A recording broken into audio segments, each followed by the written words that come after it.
How to turn on or off Always On Display on Android. First, begin by opening up your Settings app. My Settings app is on my home screen. I'm just going to tap on it to open it. Once you've done that, tap on Display and Touch. Underneath Lock Display, you will see Always On Display. Toggling on this function increases battery usage. For me, it's currently toggled off. If I want to toggle it on, I simply tap on the toggle. If I want a bit more information about what Always On Display is about, I simply tap on the arrow next to it. So at the top it says Always On Display shows the time, date and more when the screen is off. So Android gives you a preview of what you'll see when Always On Display is on. If I tap on the toggle again, you can see it's now blank, as I've toggled it off. If I toggle it on again, there you go, you can see the time.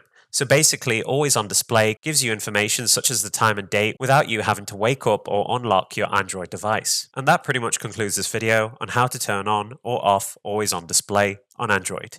If you enjoyed this video, give me a like. If you want to support me and my channel, consider subscribing. I'll see you on the next video. Why is it so hard to let you go?